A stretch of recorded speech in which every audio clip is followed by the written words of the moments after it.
si nos ponemos a pensarlo, ¿por qué un virus así puede llegar de forma tan descontrolada? ¿Se ha abusado del consumo de animales? ¿Un conflicto, posible conflicto bélico? Hoy vamos a generar preguntas. Vamos a los hechos. El hecho es que los animales han generado de forma externa un desorden en el ámbito humano. Es decir, una mutación ha sido consecuencia de un estímulo externo, es decir, un tercer animal. Por tanto, el ser humano se ha desordenado junto al animal. ¿Esto es culpa del ser humano? Pregunta interesante. ¿Es culpa de los animales? ¿Quién es el culpable? ¿De quién es la culpa? Parece que esto es una cadena, ¿no? Creo que llegamos a la conclusión de eliminando las culpas, eliminando las causas, consecuencias. Parece que esto es una cadena, ¿verdad? Como una rueda. Podríamos hacernos más preguntas, como por ejemplo, ¿los animales nos importan hoy día mucho o poco? Cuando os vais a dormir os preguntáis, ¿qué estarán comiendo los pangolines o las musarañas? ¿O qué estarán comiendo los humanos? ¿A que nos importa mucho más lo que están comiendo los humanos? Quizás por empatía. ¿Qué estarán comiendo? Te da que pensar mucho lo que está ocurriendo ahora con China, ¿no? El hecho de culpar a una sociedad, que si el virus chino, que si los chinos, que si... cuando en realidad nadie sabe todavía quién es el paciente cero. Entonces, de alguna forma, se están pegando tiros al aire cuando hace unos meses estaba muriendo gente por la influenza, que es otra enfermedad que ha ido enterrando muchas personas en aquel país. Pues varios meses después, hasta hace unos días, unas semanas, el propio gobierno estadounidense y sus científicos reconocía que pacientes que habían muerto por la influenza, al no haber sido sometidos a un test por coronavirus porque aún no se conocía esta enfermedad, pues ahora resulta que están dando positivo por esta enfermedad.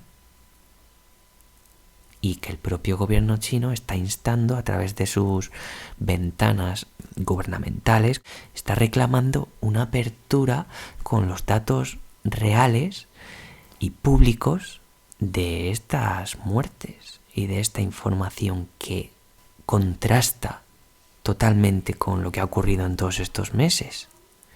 Si con el VIH hasta décadas después no se determinó que el paciente cero no había sido este pobre hombre canadiense y luego se determinó que venía la enfermedad de zonas tropicales y se genera un boom, ¿no? Como una especie de prejuicio hacia una sociedad, hacia un país, ¿no estamos fomentando quizás el odio y el rechazo entre sociedades?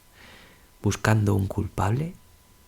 Habrá que determinar un culpable cuando se tengan datos sobre la culpabilidad, ¿no?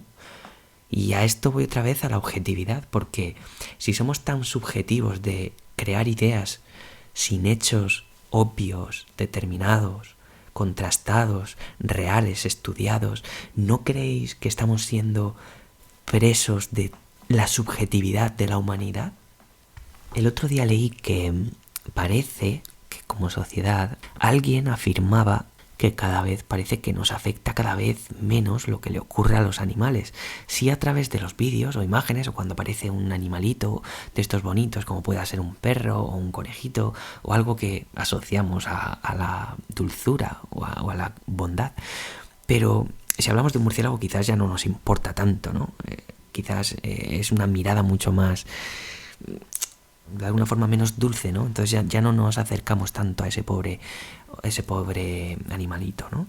Pero hablaba esta persona en sus textos, y yo no recuerdo quién era, pero sí que lo leí en un libro sobre materia, que parece que toda esta desmaterialización y desnaturalización del ser humano con su medio tenía mucho que ver con que cada vez nos preocupaba menos y nos afectaba menos lo que le ocurría a los animales. porque nuestros actos no iban en consonancia con esa desnaturalización y exterminio de nuestro medio. Y en este sentido, yo quería hablar de la supervivencia. El hecho de que esos animales nos afecten cada vez menos, creo que es una muestra muy sincera de nuestra lejanía con la naturaleza. El hecho de no pisar tierra, el hecho de no pisar hierba, el hecho de no observar aves, el hecho de no estar parados junto a ellos o contemplarlas de forma física, no digo virtual, porque hoy cualquiera puede observar todo eso a través de una pantalla. Pero al igual que observamos las muertes en los telediarios, las bombas, el terror, toda esta muestra frívola de lo que significa perder a alguien o perder a algo, nos está creando una especie de pantalla que nos separa de la realidad. Porque no tenemos en nuestras propias manos el sufrimiento, el trauma. Si observamos el trauma de forma frívola, estamos cayendo en el error, porque si no experimentamos el dolor de una guerra, de un trauma, no podemos saber lo que ha ocurrido. Podemos leerlo.